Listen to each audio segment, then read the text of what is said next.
Pode Falar. Hoje nós já estamos no nosso 8º episódio, muito especial e por sinal, já agradecendo a todos que nos acompanham desde o primeiro episódio e trazemos a cada episódio um convidado diferente e dessa vez a gente procurou caprichar também no convidado, trazer um profissional de grande renome e que se destaca aí através do seu Instagram, através dos seus atendimentos.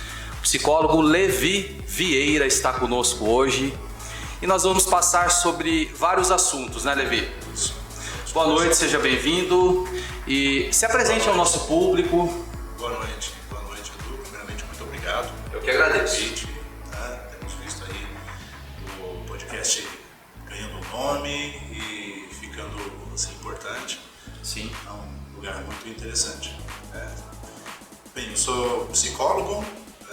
Comecei minha carreira como técnico de informática, depois resolvi fazer análise de sistemas e já trabalhava com gente, já lidava com pessoas há bastante tempo, né? E de repente resolvi cursar psicologia, que é a minha formação, e foi uma coisa que foi muito natural para mim. De repente isso fez sentido com tudo aquilo que eu já fazia, com as coisas que eu já trabalhava. E deixei de cuidar de máquinas para cuidar de pessoas. A primeira formação sua, então, é na área de TI mesmo? Sim, eu me formei em análise de sistemas, fiz pós-graduação em banco de dados, trabalho numa empresa de saúde ainda aqui na cidade, ainda trabalho com isso. Sim. Ainda. Mas psicologia me consome. Ela meio que faz parte de mim.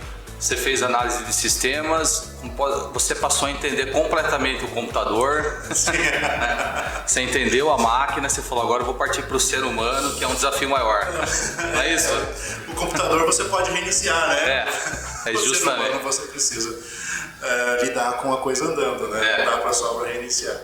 É curioso, né? As duas áreas, né? E você ser da área de TI e de repente vir para a psicologia e ter esse propósito de cursar. E era muito engraçado porque geralmente nas turmas os professores começavam a dizer assim, não, olha, que área você vem, geralmente nos primeiros dias. E eles começavam a dizer, não, que áreas você vem, de onde você é e tal, e o pessoal todo se apresentando, eu sou RH, fisioterapia, secretárias, e aí de repente, do nada, alguém soltava assim, eu e um amigo meu, o Bazan, eu sou de TI. Parecia que um alien havia pousado na sala, todo mundo virava assim, como assim de TI? O que você está fazendo aqui? E no início eu cursava TI, eu cursava psicologia por amar, por gostar. Eu de verdade não pensava em atuar, mas acabou sendo uma coisa que fluiu assim meio naturalmente. Eu me recordo do meu primeiro estágio clínico, quando eu atendi a minha primeira paciente. Eu tinha a impressão, assim, como hoje, assim, que eu estava assim, como nós estamos agora. Parece que eu sentei ali, parece que eu já fazia aquilo. A coisa parece que já acontecia. Então, foi um lugar muito natural para mim, assim. Quando eu sentei ali, ela começou a falar e a gente começou, né, a fazer tudo aquilo que eu já sabia. Obviamente, eu tive muito que aprender, a gente está sempre aprendendo, né? Sim. Mas eu já sentia que aquele lugar era o meu lugar. Desde então, aí não parei mais, eu não consigo mais me ver. Se me dissessem assim, olha, Levi, é o seu último dia na face da Terra e você vai ter que trabalhar. O que você quer fazer? Você quer ir fazer qualquer outra coisa ou você quer atender psicologia? Com certeza. Eu terminaria meu último dia atendendo paciente e ajudando alguém. Olha que fala, não, gente? Até arrepia, né? Quando a gente vê pessoas que amam o que fazem, né? E que buscam dentro do trabalhar o propósito na vida, que na realidade é o sentido de todos nós aqui, né? Um ajudar o outro. E o trabalho é essa oportunidade de ajuda, né? De encontro com o outro. Você de repente se vê em um lugar que faz sentido para você, faz sentido na sua vida, faz sentido na vida das outras pessoas também. Nós somos seres eminentemente sociais e é uma loucura moderna, eu chamo de uma loucura moderna, causadora na verdade de todas as compulsões, causadora de doença mental, essa ideia de que você tem que dar conta da vida sozinho. Essa ideia de que aquela música, né, do Capital Inicial, procuramos independência, acreditamos na distância entre nós. Essa música acusa e mostra para nós como que, na verdade, nós não podemos ser sozinhos. Olha só, eu me recordo quando, numa sala de aula, uma professora perguntou assim, quem aqui acha que pode ser sozinho? Eu acho que eu tinha, eu estava na 6ª série, e essa professora falou assim, quem aqui que acha que pode ser sozinho? Eu e mais uma amiga, provavelmente influenciada por mim também, levantamos a mão, a sala inteira quieta, né? Nós dois levantamos a mão. E essa professora passou a aula inteira mostrando como que nem o nome que eu tinha recebido era meu. Sim. O nome que eu recebi era dado por outros, a vida que eu tinha era dada por outra, a biologia que eu tinha recebido era dada por outra, a roupa que eu estava vestindo era construído por outras pessoas, tecido por outras pessoas, a língua que eu estava falando, que nós estamos usando para nos comunicar agora, é uma língua que eu já cheguei e estava pronta, eu não inventei uma palavra. Embora eu gostaria muito de conseguir algumas, né, que são só minhas, como ais da vida, né? Mas nós acontecemos em relação. E é muito engraçado a gente tocar nesse assunto, porque qual que é a chave da dependência? A chave da dependência é um certo isolamento que a gente faz em relação a todas as coisas nossas que fazem sentido em detrimento a uma só. Então pensa o seguinte, olha só, você, por exemplo, você só tem uma fonte de renda, você é dependente daquela fonte de renda, certo? Sim. Então assim, como que você constrói a independência? É perdendo a sua fonte de renda? Construindo mais fontes de renda, não é isso? E aí isso vale para todas as dependências. Quando você está em um relacionamento e aquela pessoa é a única pessoa de fonte da sua vida, você está então dependente emocional daquela pessoa. Sim. Como que a gente sai de uma dependência emocional? Tendo mais pessoas no nosso convívio. Como que a gente sai de uma dependência de drogas? É a mesma coisa. Aquela é a única coisa. Se a gente usasse droga e pudesse tocar a vida normal e seguir a vida para todos os lugares, não seria um problema. Seria igual tangue. Você toma tangue e segue a vida, não tem problema. O problema é que a droga ela vira a única coisa da sua vida. Você já não vai mais satisfação no rosto da sua mãe, nem da sua família, não tem mais um esporte que lhe agrade. Então, a construção da independência nossa, na verdade, passa por construir novas coisas. Né? Quando eu falo de relacionamento e que você precisa ter mais de uma pessoa, eu não estou falando que você precisa ter mais de uma namorada, não estou falando que você precisa de ter mais de uma esposa, eu estou dizendo que a gente precisa, então, ampliar o nosso círculo relacional. Então, o que eu estou dizendo com isso, agora fazendo esse link com aquilo que nós começamos a dizer, é justamente isso. Nós precisamos construir uma fonte mais rica de relacionamento, de estar com outros, de sair de si mesmo e de se conectar com diversas coisas, diversas pessoas. Isso vai construir em nós a saúde mental, o melhor equilíbrio, porque uma pessoa só não dá conta do nosso borogodó, não dá conta de toda a demanda de afeto que nós precisamos. Então você vai ter que ter sim a pessoa lá romântica, a pessoa da paixão, mas você vai ter que ter aquele amigo que você vai poder chamar para conversar, mas que não vai poder contar as coisas mais profundas. Mas vai ter que ter aquele amigo que você vai poder contar as coisas profundas, mas não vai poder se chamar sempre. E você vai ter que ter aquele colega onde você não vai nem fazer nada, mas você vai poder fazer uma piada. E você vai ter que ter no seu relacionamento lugares onde você não vai fazer piada, onde você vai editar regras. Você vai falar assim, não, aqui funciona aqui, eu vou usar aqui funciona daquele jeito. Repara, nessa construção de multiplicidades é que nós vamos ganhando a nossa independência, que nós vamos construindo uma saúde mental, que nós vamos sendo independentes de verdade. Então a independência não tem a ver com a distância, com alguma distância e isolamento que nós façamos em relação às outras pessoas. Muito pelo contrário, quanto mais nós nos conectamos com outros, mais independência nós nos tornamos. Olha, o Levi sempre arrasa nas reflexões, viu, gente? Se vocês seguirem o Instagram dele, tem belas reflexões, assim, vídeos curtos, mas que são palavras certeiras, assim. O grande professor, até eu estava conversando com ele antes da gente começar o podcast, que já estávamos ali no podcast praticamente, né? Sim. E eu falei que o dom da palavra, o dom de você chegar na pessoa, no coração da pessoa e tocar, infelizmente não são todos que têm, né? É difícil. E é difícil você ter boas palavras, você saber colocar essas palavras, né?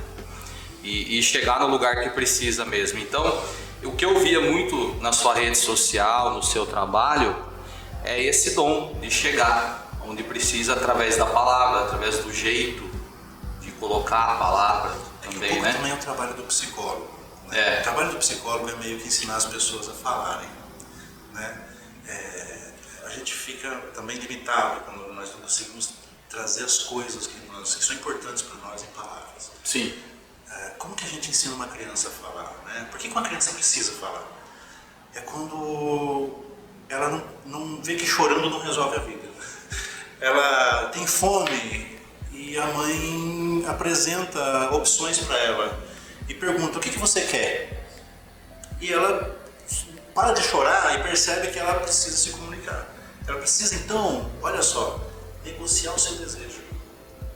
E vai passar por um negócio extremamente organizador das nossas emoções, que é a palavra, que é o mundo do vocabulário, que é poder dizer, poder falar o que eu estou sentindo, poder dar movimento àquele negócio interno, porque as emoções, diferentemente do nosso córtex pré-frontal, que é onde a razão está ali, imposta, né?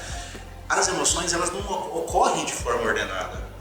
As emoções podem ser inclusive contrárias ao mesmo tempo. No mundo das emoções nós podemos amar e odiar uma mesma pessoa. No mundo das emoções nós podemos querer coisas opostas. No mundo das emoções as coisas podem coabitar de forma junta. A gente precisa conseguir trazer para o universo da palavra para que nós possamos lidar com as nossas emoções. Então em terapia, muito o que se faz, muito o que o psicólogo faz é fazer perguntas interessadas e legítimas, e legitimamente interessado naquilo que o paciente está dizendo, para que ele possa então passar por um desconforto de tentar dar nome para as coisas que ele está dizendo, para as coisas que ele está sentindo. Porque assim, é muito fácil nomear uma coisa externa, né? Nomear um copo, nomear um veículo, nomear uma casa, mas nomear esse negócio que está acontecendo dentro de nós é sempre muito difícil. E nós vamos nos tornando assim meio que analfabetos emocionais, porque nós não conseguimos dar nome para as coisas que estão acontecendo dentro de nós, e porque nós não damos nome para as coisas que estão acontecendo de nós não sabemos lidar com a coisa que nós vamos ter que conviver o dia inteiro e a vida inteira, que é com nós mesmos. E nós cobramos que as pessoas, nós achamos que o problema é na empresa, nós achamos que o problema é no meu cônjuge, nós achamos que o problema é a vida que não funciona, mas olha só, tem um bom pedaço de nós que nós simplesmente ignoramos. Um bom pedaço de nós que nós simplesmente não estamos acessando por não ter um vocabulário. Então, poder dizer, construir um vocabulário, construir dizer, é necessário, é doído, é difícil. Dizer, principalmente dessas coisas que dói, a gente não faz. Às vezes a gente começa com lágrima para terminar na palavra. A lágrima é uma forma de expressão, né? As artes são uma forma de expressão. Mas às vezes a gente começa na lágrima, começa na dor. Assim, choro é a coisa, eu costumo dizer ao meu paciente, olha, você vai vir aqui, a gente vai chorar, a gente vai xingar, a gente vai brigar, a gente vai rir junto desse negócio e a gente vai bolar uma estratégia para como a gente vai fazer com isso. Mas tudo isso aqui é válido, o choro não é menos importante do que o riso, e nem a briga, e nem também a brincadeira que a gente vai poder fazer disso. Quando a gente está conseguindo fazer isso mais ou menos na vida, aí é o dia que eu dou aula pro paciente, eu falo assim, mas agora tá ficando bom, então agora você já pode seguir a vida, porque é isso mesmo. É o objetivo, né? É o objetivo. É o objetivo não que você resolveu os problemas da vida, porque a vida é um problema aberto e irresolvível. Enquanto você estiver vivo, as coisas, as demandas estão aí, né? Nosso desejo pelas coisas também nunca termina. Sim. Então, mas quando você está topando as tretas, quando você está conseguindo passar pelas tragédias, quando você está sabendo o que você vai fazer com a sua dor e com a sua angústia, e você saber que a sua angústia é sua e que não é do outro, aí a gente libera o paciente. Aí a gente fala assim, não, é isso aí, você entendeu então. Você entendeu do que se trata a vida, bora lá, nos vemos na próxima. Essa lição já foi recebida e agora vamos praticar. Vamos praticar na vida. Vamos pra vida. A terapia, né, hoje em dia fala-se muito em terapia, né, Levi? As pessoas estão tendo mais acesso aos serviços de psicólogos, os próprios planos de saúde já incorporam isso nas suas coberturas. Sim. Algo assim inacessível, talvez para os nossos pais, para os nossos avós, né, que tinham que lidar com as suas dores, né, com as suas perdas e ressignificar aquilo da forma que conseguiam, né? Nossa, demais. E hoje a gente vive uma outra realidade, né? E nesse dia a dia de receber pacientes em consultório, né, que você já vem tendo uma experiência aí, qual que é a maior demanda? Se tem como a gente colocar alguma... São diversas demandas que nós temos, né? Eu acho assim, um pouco essa demanda, primeiro, né, ela veio por conta do nosso momento atual. Então, assim, no nosso século, assim, na nossa forma de organização social, ocorre uma coisa muito interessante, que ao mesmo tempo é a coisa das demandas, e ao mesmo tempo faz com que a psicologia seja emergente, eu acho, né? Que é a seguinte, né? Hoje você precisa ser... antigamente você trabalhava, você tocava a vida e fazia as coisas, e amava, e tinha meio que uma ordem estabelecida para como as coisas aconteceriam. Então, se de repente, por exemplo, o seu patrão dissesse para você assim, você vai trabalhar de madrugada, o que você faria? Montávamos um sindicato, protestávamos contra aquilo, né? Montamos as bandas de rock, os rock and rolls, os movimentos de rebeldia contra essa coisa que estava posta, né? Essas regras. Então tinha um outro externo onde você acusava de estar sendo opressor, tinha esse outro para você acusar. Mas de repente nós invertemos, as empresas perceberam que não dava que era meio insustentável você punir o pessoal, então eles passaram a fazer um negócio diferente. Você fala assim, não, eles incentivam você se você trabalhar mais. E de repente o discurso mudou e cada um agora vive meio como se fosse a própria empresa. Não é aquela frase dos coaches assim, trabalhe enquanto eles dormem, né, e você alcançará lugares onde eles não alcançam. Então, Cabelo, se o seu patrão chegar e falar para você vai trabalhar durante a noite, você vai entrar fazer um processo com ele e vai ganhar justamente, mas não tem mais o patrão para acusar. Porque agora, se você não está alcançando os seus sonhos, a culpa é sua. Então, coisas que vêm muito. Então, não é só isso. Se você não está vivendo o relacionamento dos seus sonhos, a culpa é sua. Se você não está trabalhando e conquistando os lugares financeiros, que são os lugares ideais, a culpa é sua. Então, e você não tem o lugar externo para dizer se não foi ele, foi o outro, não tem mais. Então, e aí, então o que acontece? Acontece que vem para o consultório, então, muito coisas relacionadas a esse fenômeno. Então, por conta disso também, como agora a culpa é sua, a psicologia então virou uma ferramenta para de mais busca, de mais demanda. Então a pessoa fala assim, não, peraí, então eu também preciso me cuidar. Por outro lado, né, então ela volta para a psicologia então, como lugares para se cuidar e vai encontrar então uma outra fala. E a gente vai propor uma outra coisa. Então ela vai vir o quê? Vem com ansiedade, uma coisa que acontece muito. A pessoa vem com crise de pânico. Crise de pânico, não sei o que fazer. A crise de pânico é uma coisa que diz assim, a respeito de um lugar onde assim, eu não estou tendo controle da minha vida. As coisas, eu não sinto que não estou tendo controle. Eu sinto que as coisas estão saindo fora do meu controle. Que é o quê? quê? Seu sistema de alerta, de fôlego, todo o sistema de preparação de luta ou fuga acontecendo, porque na selva você dava... Isso era importante para o ser humano, para ele se localizar, ó, tem perigo. Então, aumenta fôlego, aumenta a resposta, você está ali, ó, atento. Então, você está tendo sinais aleatórios, sinais de não segurança, sinais de que as coisas são aleatórias, não sei o que posso fazer. Aí, acontecia, fazia caça, terminou, volto para o estado normal. Volto para o meu equilíbrio normal. Terminou o meu fôlego, terminou. Agora, na nossa selva de pedra, não tem um lugar normal. As coisas estão todas acontecendo fora do meu controle mesmo. Então eu sinto que eu não estou dando mais conta. Os sinais de segurança não estão dados, porque aí você vai pegar uma pessoa que está trabalhando até mais tarde, dormindo mal, abrindo mão das relações significativas que ela pode ter. Ao mesmo tempo você tem uma mídia que diz assim, você precisa consumir, você precisa comprar isso, você precisa comprar aquilo, você precisa comprar aquele outro. Então você também tem uma demanda de o que são os lugares ideais pelos quais inclusive você vai ser amado. Então se você vai ser só interessante, legal para a sociedade, se você tem aquele relógio, se você tem aquela roupa, se você se veste de acordo com um certo patamar. E nós fazemos então esse movimento de ao mesmo tempo querer ser amado e não conseguir ser amado por coisas que não são as coisas pelas quais a gente é amado de fato. E então isso vem.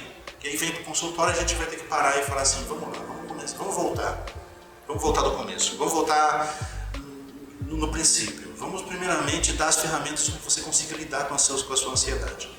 Eu costumo dizer que nós precisamos ter, assim, construir meio que uma casinha de autocuidado para todo mundo. Isso é interessante, olha só. Essa casinha de autocuidado tem que estar ligada com, primeiramente, biológico. Dormir certinho, não descuidar do sono. O sono, assim, é a coisa que desregula toda a nossa saúde mental, saúde física, de toda a saúde. Dormir é sagrado. Se você não tiver religião nenhuma, sono, seja sono a sua religião. Preserve as suas 8 horas de sono. Preserve, não brinque com isso de jeito nenhum. Tem diversos estudos que demonstram que pessoas que dormem menos que 5 horas não rendem a mesma coisa. Tem um estudo interessantíssimo que demonstrou a seguinte coisa, olha, fizeram um grupo de estudos onde colocaram pessoas dormindo nada, não dormindo nada, um grupo de controle que dormia comum, pessoal que dormia 5 horas, pessoal que dormia 7 horas e o pessoal que dormia 8 horas. Antes do estudo, eles faziam testes cognitivos ali para saber como que estava o nível de atenção, controle emocional e tudo mais. Depois do estudo, depois que terminar o estudo, eles faziam os testes de novo. E aí perguntaram para eles assim, olha, como que você está se sentindo e tudo mais, e era parte do teste. O que aconteceu? Que é interessantíssimo. No final do estudo, o pessoal que dormiu nada foram muito mal em todos os testes e tudo mais. Mas o curioso é o seguinte, e respondiam, né? Eles, não estou bem, não estou me sentindo bem e tal. Mas o curioso é o seguinte, o pessoal que fez 5 horas também foram mal nos testes. Mas se você perguntasse para eles, como é que você está sentindo? Eu estou me sentindo bem. O pessoal que dormiu 7 horas também dizia que está se sentindo bem, mas eles foram mal em todos, uma pioria em relação ao teste, ao exame anterior. Que interessante, né? Olha, ou seja, o sono é um lugar inegociável e você às vezes não percebe que você está. Que não está legal. Que você não está legal, mas a coisa não está rendendo. Que a gente faz toda essa troca que é uma troca errada que a gente faz. Então, assim, eu vou trabalhar mais para dar uma rendida mais aqui e ganhar mais meu dia. Mas acontece o seguinte, você vai fazer uma vez, porque você dormiu bem. A próxima você já não vai conseguir fazer, porque você já não dormiu bem. Então você vai fazer menos com mais tempo. Você vai estar trabalhando mais tempo e fazendo menos coisa. E tem um outro fator. Você já viu um bebê, quando assim, você tenta dar chupeta para ele e não quer. Chora, aí você tenta brincar, não quer. Você tenta dar colinho, não quer. Você tenta dar mamar, não quer. O que a gente fala? Tá chatinho, tá com sono. Põe o bebê pra dormir. Essa condição de chatinho, com sono, de nada é agradável, nada realmente faz sentido, as coisas, não é só do bebê. Acontece com a gente. É do ser humano, né? É um instinto nosso. É um instinto, está aqui, esse bebê está aqui em nós, essa é uma proteção nossa. A vida parece que está com nossa, nada faz gosto, não sei o que, você vai perceber o que é. Primeira coisa que eu chego e converso com meus pacientes é o seguinte, vamos lá, como que está o teu sono? E aí, assim, invariavelmente, nós vamos precisar regular o sono. Né? Vamos precisar regular o sono. E só de regular o sono, assim, algumas mágicas acontecem. Porque você vai devolvendo à pessoa alguns recursos psicológicos dela, de atenção, de concentração, de regulações emocionais que você não tem sem sono. Então, assim, a primeira camada que nós precisaríamos estar nessa casinha de autocuidado é o quê? Sono, biologia, dormir bem, se alimentar bem e atividade física. Então, algumas atividades físicas, por exemplo, como musculação, como corrida, ou exercícios cardiovasculares, têm um poder analgésico sobre o cérebro, capaz, inclusive, de aplacar dores. Algumas atividades, no final de um cardio, por exemplo, de até 20 minutos, o nosso cérebro libera analgésicos que agem no mesmo circuito onde age a dor física. Os mesmos circuitos emocionais que interpretam a dor física. E aí as pessoas falam que esse é o efeito mágico da atividade física, né? Mas existe toda uma fisiologia aí. E isso nós estamos falando agora da questão biológica. Né? Estamos falando só dessa parte biológica. Então, biológica é a primeira coisa, porque assim, se você já está com a sua vida emocional, com a sua vida muito estragada, lembra que eu estou falando de construir uma casinha. Construir uma casinha de autocuidado. A primeira camada é que fala assim, eu não quero que o meu corpo fique no meio do caminho. Eu não preciso lutar contra o meu corpo, porque assim, é a coisa inegociável, assim, onde você está, o seu corpo vai estar lá. Eu tenho um sonho, eu tenho um sonho de ir pra praia. Para você ir pra praia, você vai ter que estar com o seu corpo, precisa te levar lá. Sim. Eu quero ter um sonho de ir pra faculdade. O teu corpo vai ter que estar lá, você vai ter que prestar atenção. Eu quero casar, o seu corpo vai precisar estar lá. Então, assim, a primeira coisa que a gente precisa saber é assim, isso é negociável, o seu corpo é negociável, ele vai ter que estar lá com você onde você estiver. Né? Então, essa primeira camada que nós precisaríamos ter, se nós vamos construir essa casinha, assim, essa casinha emocional, essa casinha de autocuidado, para que nós possamos passar pelas tempestades da vida, voltar então, ajeita a primeira camada, biológica, ajeita o biológico. A gente ajeita o biológico juntos ali com o paciente, a gente vai conversando junto, fazendo meio que uma psico-orientação mesmo, que passa por diversas camadas. Repara, psicologia não é uma coisa isolada. Ela conta com outras coisas, conta com a nutricionista, conta com o psiquiatra, conta com diversas camadas que a gente vai acionando junto, porque a vida não é uma coisa isolada. Essa ideia de que eu sou de exatas, eu sou de humanas, é só pedagogicamente, porque na vida, olha só, a biologia está acontecendo no mesmo tempo que a física, e nós estamos vendo tudo isso de uma forma psicológica, e a história está rolando, e eu estou falando e eu estou usando português, que é línguas, então não tem essa divisão. A gente trabalha com tudo junto ao mesmo tempo, né? Na vida está tudo acontecendo, né? Sim. A segunda camada que eu acho que é interessante nós prestarmos atenção quando nós estamos montando essa casinha de autocuidado. Sim. É essa camada social. Acho que a gente pode fazer assim, ó. A gente está quase finalizando o primeiro bloco. E para a gente não cortar esse raciocínio, que eu gosto que você fale tranquilamente, sem ter que cortar a sua fala, a gente volta no segundo bloco já com essa segunda camada. Vou dar um de João Kleber agora. Para. Voltaremos no segundo bloco. Nosso intervalo é curto, vocês sabem que é menos de 1 minuto só, para a gente tomar uma água, se reorganizar, e já voltaremos com o Levi, com as suas falas tão necessárias e bem colocadas aqui. Trazendo essa casinha do autocuidado e nos propondo essa reflexão, né? Eu estou me cuidando bem? Como que eu faço esse autocuidado? Vamos montar essa casinha a partir de hoje e se propor essa reflexão. A gente vai para o intervalo e já volta.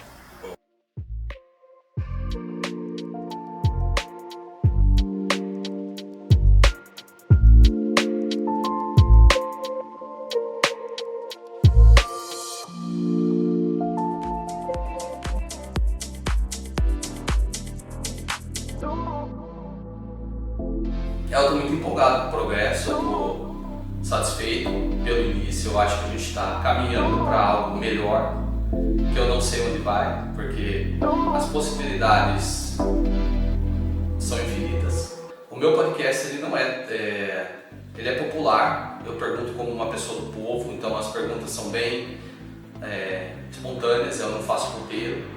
As pessoas que gostam de saber algo mais no YouTube, um público mais específico. Tem vários públicos na internet E esse público está vindo, está curtindo e isso está sendo bem bacana. Agradecer todo mundo que está sempre com a gente. Agora a gente tem uma canequinha com o nosso nome, minha esposa fez. E agradecer todo mundo, porque é um progresso lento, mas que está acontecendo. Isso que é importante, a gente ter progresso nessa nova empreitada.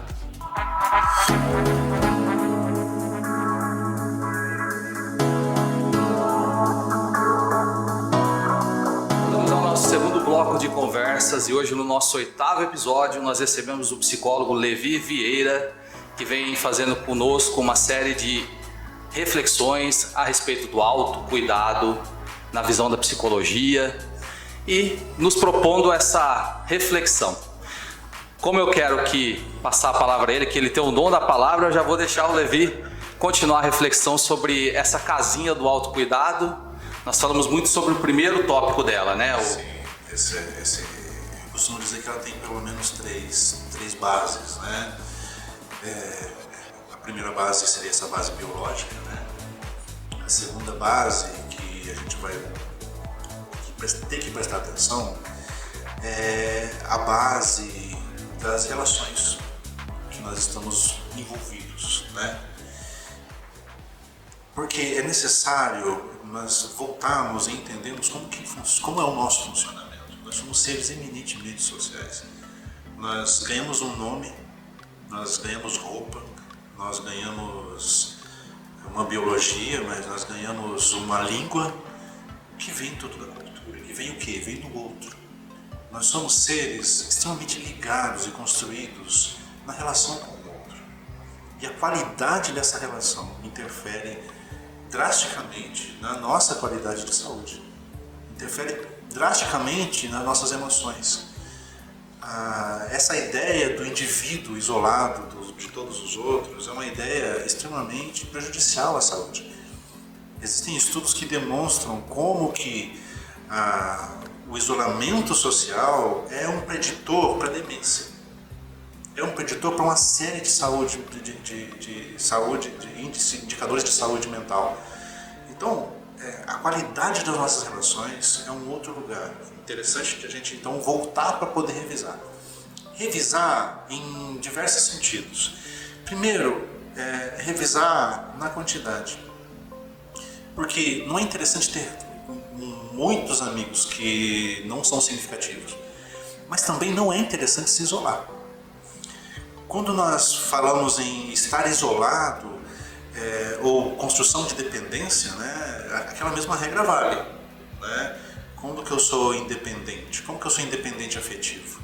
Eu sou independente afetivo da mesma maneira que eu sou independente financeiro. Não é saindo daquela única fonte de renda que eu vou ter minha independência financeira. Ao contrário, eu vou ter que ter mais fontes de renda para eu me considerar independente financeiro.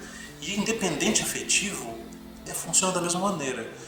Eu ter mais independência, mais pessoas onde eu possa estar junto com elas, e elas então vão constituir essa base de afeto que vai me constituir. Essa base de afeto que vai me dar alguma segurança. Uma só pessoa não tem capacidade de dar conta do nosso borogodó. Uma só pessoa não dá conta de toda a demanda emocional que nós carregamos, né? A gente não quer só comida, a gente quer abrigo, diversão e arte. Nós temos demandas que são diversas, inclusive demandas que são opostas. Nós temos vontade de dominar, ao mesmo tempo que nós temos vontade de ser amado, ao mesmo tempo que nós temos desejo de ser cuidado, ao mesmo tempo que nós temos desejo de brincar. Olha só, como que você pode dominar e brincar numa mesma relação? Como você pode ser amado e cuidar numa mesma relação? Então, assim, precisamos então fazer um movimento que é de nos conectar e construir uma rede de apoio, uma rede de pessoas significativas que vão fazer sentido para nós. Não é todo mundo, like não é afeto, e 1000 seguidores na rede social não quer dizer conexão nenhuma. Você precisa mesmo de pessoas que vão estar contigo, que vão te olhar nos olhos, vão saber o seu nome, vão olhar para você, vão ouvir o que você está dizendo e não vão impor mais uma regra para você, vão só ouvir. Nesse sentido, amizades são um tipo de conexão muito interessante que nos ajuda que nós nos devolvamos quando temos quebras. Porque as amizades, as boas amizades, elas trabalham com uma lógica de uma doação um pouco mais livre, sem muita cobrança. Diferentemente das relações, eu acho que isso deveria ser também pré-requisito nas relações amorosas, mas nas relações amorosas eu tenho meio que uma cobrança de afeto, que às vezes acontece e tal, e que geralmente não ocorre nas amizades, né? Nas amizades, você tem aquele amigo que você vai estar com ele, você vai poder contar suas coisas para ele, ele vai contar as coisas para você, vocês vão poder rir daquilo ou chorar junto e tá tudo bem, né? Então você poder ter esses lugares onde você só vai contar o que aconteceu. Olha, repara, não vai resolver o seu problema, vai te dar um lugar para contar. Às vezes a gente não precisa de um lugar que resolva o nosso problema, nós precisamos de alguém que suporte a angústia com a gente. Nós precisamos de alguém que suporte a angústia conosco. A vida não se resolve. Tem problemas na vida. Por que nós estamos construindo essa casinha? Essa casinha de autocuidado não impede que a tempestade chegue. Olha, eu falo para meus pacientes assim, aconteceu catástrofes aí na sua vida e eu vou te dar uma notícia para você, não vão acontecer de novo. Vão acontecer mais de uma vez. A vida não está preocupada, a vida está tocando o seu rumo e você vai passar por lugares, vai chover mais de uma vez. Vai ter tempestade mais de uma vez na sua vida. E se você tiver um lugar para você poder voltar, você saber o que você fazer quando as desilusões amorosas acontecerem, quando as perdas importantes da sua vida acontecerem, você só precisa ter um lugar para poder voltar, para poder que você passe bem por essa tempestade, que você passe melhor por essa tempestade. Olha, não significa não chorar, não significa não sofrer. Não. Qual que é a diferença do luto para a depressão? É que no luto você sabe o que você perdeu. Você sabendo o que você perdeu, você fica triste por aquilo. É justo que muito custe aquilo que muito vale. Então, é justo chorar por aquilo que foi importante para você. Olha, eu perdi um relacionamento, e aquele relacionamento era um relacionamento onde isso era muito significativo para mim. Então é justo você ficar triste por conta disso. Não fique triste. A gente não combate a tristeza com alegria. É que as pessoas não entendem. Não existe o fique feliz. Como que você combate a tristeza? Ficando triste por aquilo que é justo ficar triste. Aceitando a sua tristeza e dando um lugar para ela. Qual que é a diferença do luto para a depressão? É que no luto você sabe o que você perdeu, na depressão você não sabe. Quando você começa a ignorar aquilo que você perdeu, você acaba ficando triste por uma coisa que você não sabe. E essa tristeza não se resolve. Você vai passar tempos e tempos ali culpando a si mesmo por uma coisa que você não sabe, não tendo vontade de ir para a vida, de sair para a vida para poder realizar as coisas, porque você perdeu uma coisa que você não sabe o que é. Você está triste e não sabe por quê. Então como que a gente na terapia trabalha a depressão? Mudando de depressão para luto. E percebendo o que é importante que nós perdemos e ficando tristes pela coisa justa.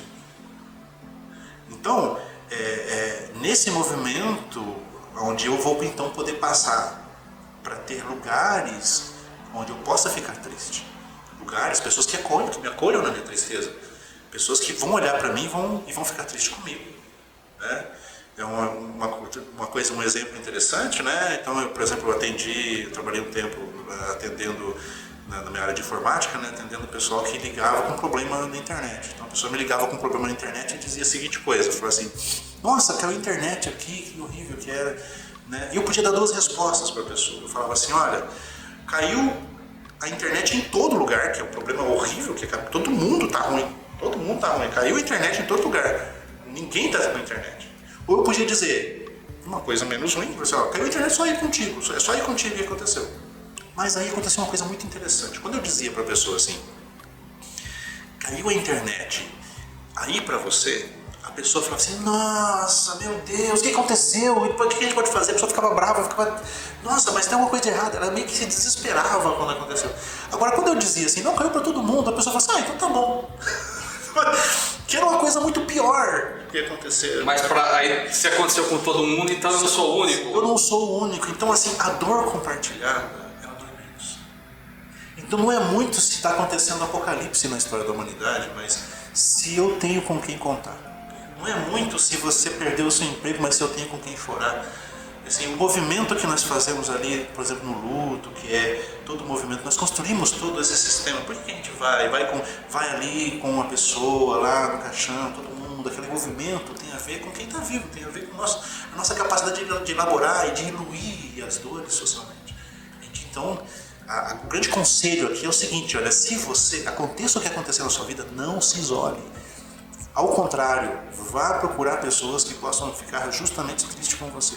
Vá procurar pessoas que possam estar com você justamente, que possam te acompanhar, te abraçar. E não competidores, né? Porque tem essa também, né? Você conta uma dor, a pessoa conta outra. Quem tem a dor maior vira uma conversa assim, vira uma conversa, uma competição de dores, né? E não é bem assim, né?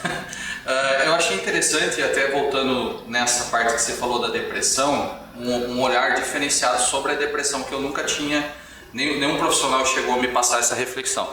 Então a depressão no ser humano, a doença, ela é um luto, ela vem de uma tristeza, de um luto, de algo que a gente não está sabendo lidar na nossa vida, é isso?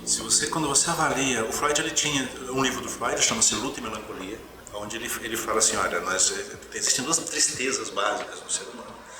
A melancolia, que era o nome antigo que se dava para, né, hoje nós chamamos de depressão, mas o nome antigamente era a melancolia, e o luto.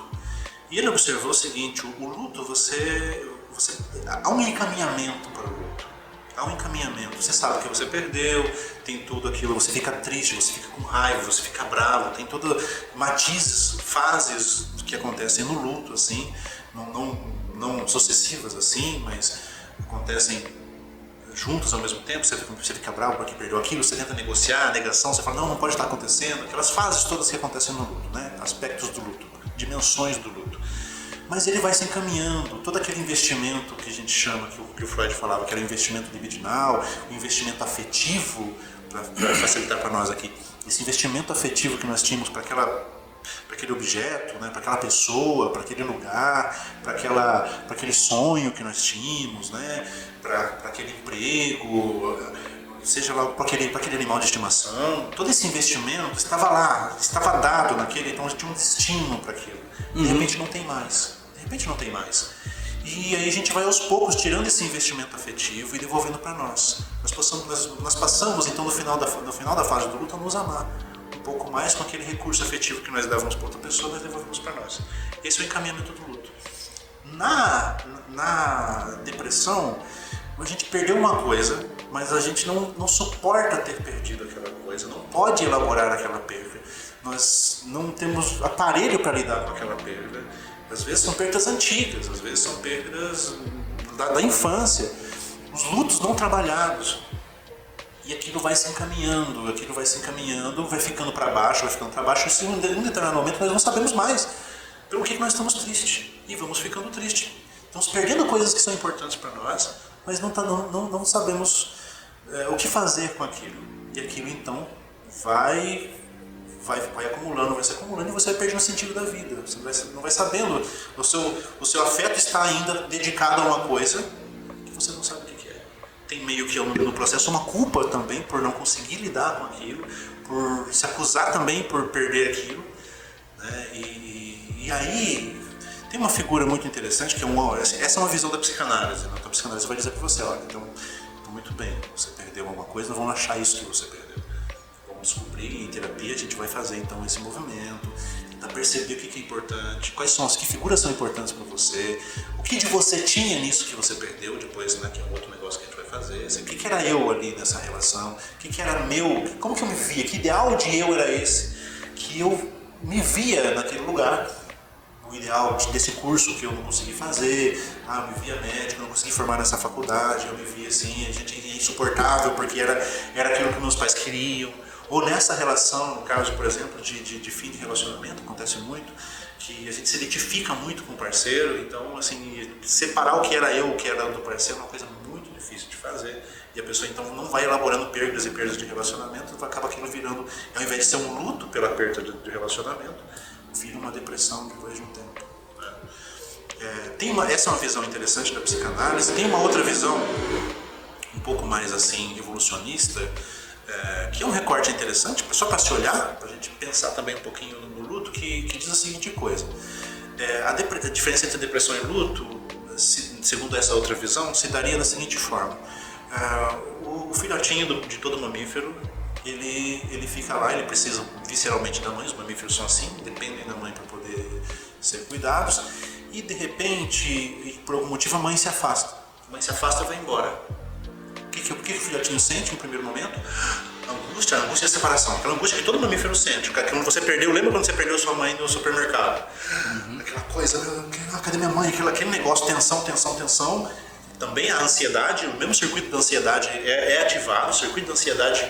Então aí temos uma dica de que talvez também a ansiedade tenha a ver com problemas de vínculo, não tenho com quem, olha de novo a questão lá, não tenho com quem contar, estou sozinho nessa. Ansiedade, não tenho com quem contar. Bebê, por que isso é importante? Porque isso faz com que o filhotinho saia para buscar. Adrenalina, dopamina, que o pessoal fala que é o neurotransmissor do prazer, não é bem do prazer, é o neurotransmissor da busca, o neurotransmissor do vai dar certo, vai rolar, vai ser legal, aí você sai. Muita dopamina, muito cortisol, ele sai estressado, sai sentindo tudo aquilo, porque ele sai o quê? Ele tem que sair para procurar a mãe, ele sai berrando, bé, sai gatinho miando, procurando a mãe. Se ele procura a mãe por muito tempo e não acha, quem vai encontrar ele não é a mãe. Quem vai encontrar ele é o predador. Então acontece o seguinte, há uma inversão no nosso cérebro do sistema. Ao invés de dopamina, ele bloqueia a liberação de dopamina. Então, ou seja, você perde a vontade de sair para a vida. O filhotinho volta, fica escondidinho. Você já viu os gatinhos perdidos que estão escondidinhos embaixo de qualquer coisa assim? Sim. Todo quietinho, escondidinho. Esse negócio aí seria então o processo depressivo. Quando você perdeu alguma coisa, que você também se acusa de não achar aquilo, e você então está com o sistema dopaminérgico desligado, invertido, um protetor, assim, uma coisa evolutiva, né? Assim, e você estaria então também ali quieto, sem muita ação para fazer na vida. Então, são dois lugares interessantes, as duas visões. A psicologia não fecha nada, tá? A psicologia usa desses modelos para tentar entender o que está acontecendo, porque o ser humano que apareceu na minha frente é um ser humano com a história dele, com o jeito dele, e esses modelos eu tenho como pensamento para eu entender o processo, mas eu não fecho em nada. Então, assim, são duas visões interessantes para a gente pensar o processo de depressão, o processo de luto também, né? Os processos de dor, os processos de depressivos, como essa depressão prolongada, então que eu não consigo sair. Tem um pouquinho também nas depressões de culpa, onde a gente se culpa mesmo por ter perdido esse objeto, onde nós nos acusamos, assim, não, você não pode ter perdido isso. Então, assim, aquela acusação que era para a gente fazer por esse objeto que então nos abandonou, que foi embora, ou essa faculdade que também a sociedade é ruim, a gente precisa ter um lugar para poder dizer, não, são vocês, são eles, a gente precisa poder acusar. Nas dores e na culpa a gente faz isso. Mas a gente não consegue acusar o outro de nos abandonar, a gente vai acusar quem? A nós mesmos, de não conseguir manter aquele negócio. Então, o processo depressivo tem essas nuances. Né? Faz sentido, interessante esse lugar. Interessante, é muito interessante essa reflexão. Quando você passou aquela primeira impressão, me acendeu um outro alerta que eu nunca tinha pensado em relação ao estado depressivo, à depressão, né? É muito bacana como a gente fala, né? A forma como você vai colocando o raciocínio permite a gente novos pensamentos, vai dando os insights. A gente vai entendendo melhor, né, as nossas emoções e muito na terapia é isso. Assim, a pessoa vem para terapia e o que eu faço, né? Fazer as perguntas que a pessoa possa então poder se posicionar, poder falar, dar esses insights, e aí o que eu trago nunca é uma coisa fechada. Eu já falo isso logo para o paciente, falo assim, gente, não tem nada fechado, o que eu estou dizendo aqui é para a gente fechar junto, para a gente pensar junto. Sim. Para que, então, você, que é só você, que não tem outro você na face da Terra, possa então finalmente ganhar um espaço em um lugar onde você está sendo ouvido, dizendo coisas que nem mesmo a gente consegue, às vezes, dizer para nós mesmos. Dizer para nós mesmos. É muito interessante. Dentro dessa casinha do autocuidado, a gente já falou de duas partes. Tem a terceira. Tem a terceira, tem uma outra casinha de autocuidado que eu acho muito importante, que é assim, sair para fazer as coisas que precisam ser feitas. Tem a ver com a auto-organização da vida. Tem a ver com você perceber aquilo que é importante e se posicionar para fazer aquilo, sentindo ou não sentindo. Então preciso arrumar minha cama. Então eu não estou sentindo vontade de arrumar minha cama, mas eu sei que é uma coisa que precisa ser feita. Vou me levantar e vou arrumar minha cama.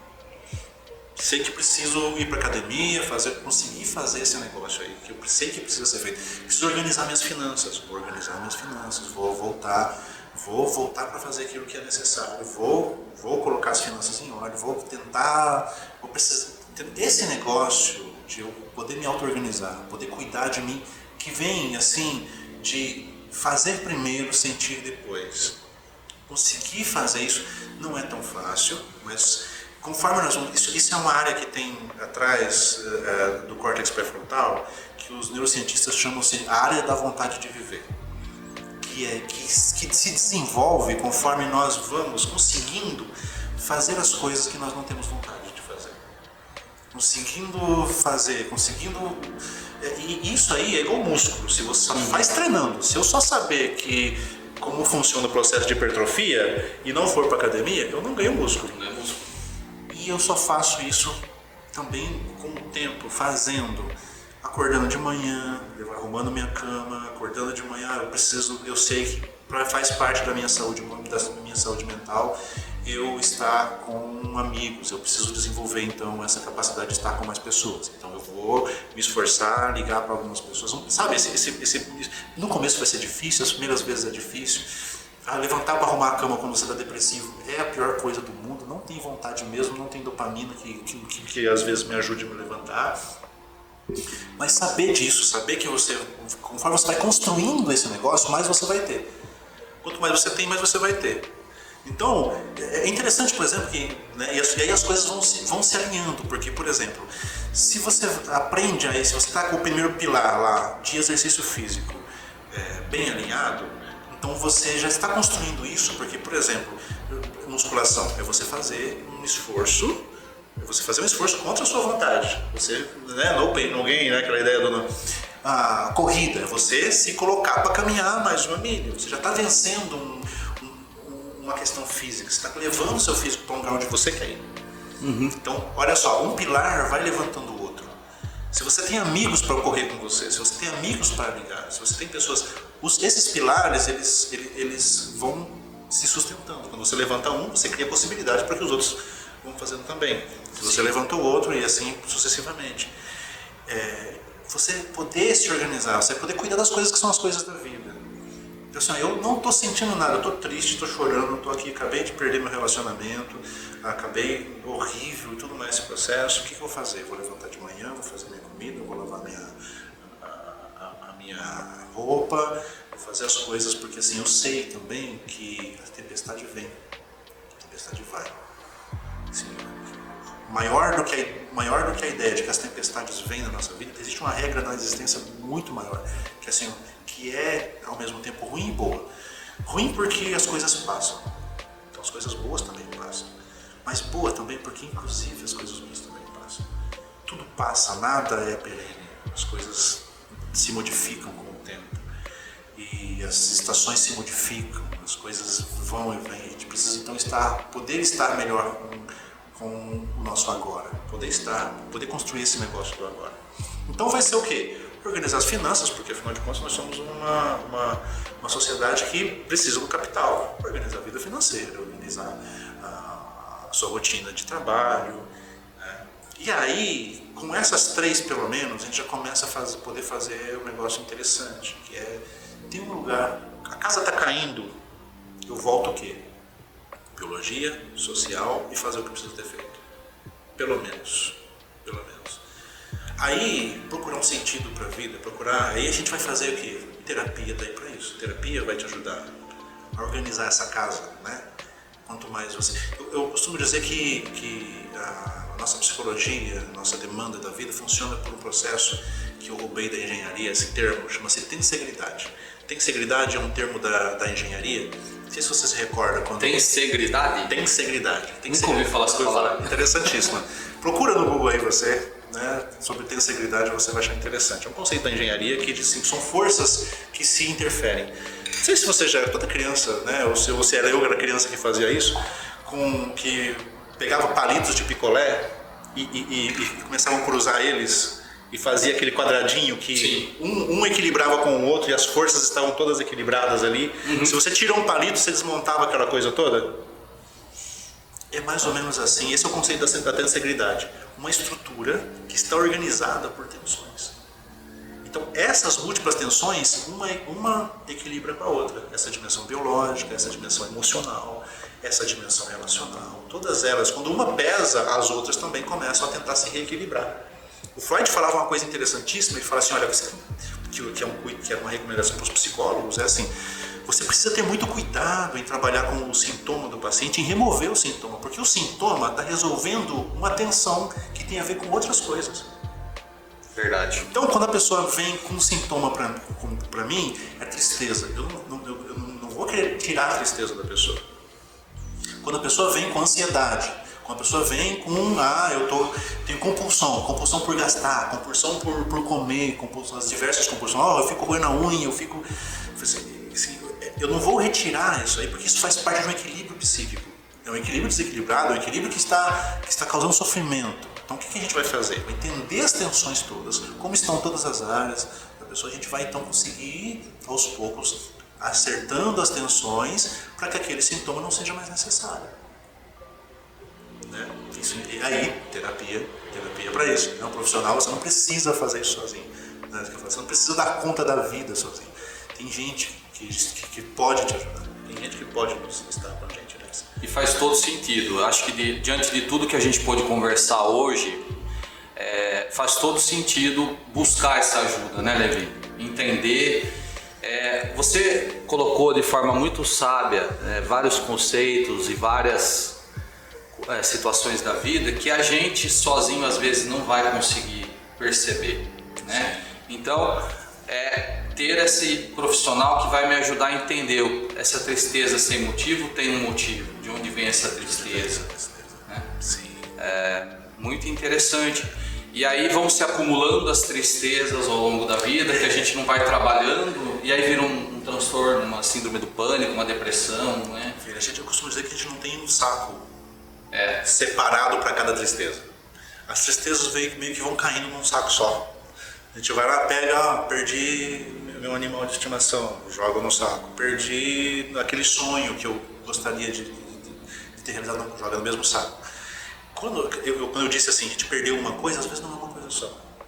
Às vezes são muitas coisinhas que estão acumuladas em um saco de tristeza, que parecem um bolo, um negócio imaginário. E é por isso também que é difícil, às vezes, saber o que é que a gente perdeu, porque foi muita coisa que a gente acostumou a não encarar, não ficar triste por aquela coisa. E aí a gente vai em terapia, tira uma, tira outra, a gente faz, mas aí não acaba, né? Aquela terapia que você volta de novo, você vai tirando uma outra, tira outra, aquilo com o tempo vai transformando, você vai elaborando os seus lutos, elaborando as suas perdas e sabendo ficar triste por aquilo que é justo ficar triste. E saber que a nossa tristeza é uma tristeza justa. Não existe vida sem tristezas, que é um ideal que a gente tem hoje na sociedade, assim, olha, não é... Pensa o seguinte, vai ser muito mais interessante você ter uma vida interessante do que você ter uma vida feliz. Não existe uma vida só feliz. Vida feliz é Teletubbies. Lá, Gypsy, todo mundo feliz, mas quem consegue assistir? Pelo menos a criança consegue, porque é criança. Mas se um adulto não conseguiria saber que a sua vida seria um Teletubbies pro resto da vida, você queria desligar o processo. Não. O que é interessante? Por que a gente fica assistindo uma série? Né? Um Game of Thrones, um Lost que tem 300 capítulos, todo mundo você quer assistir, você não quer que acabe. Por quê?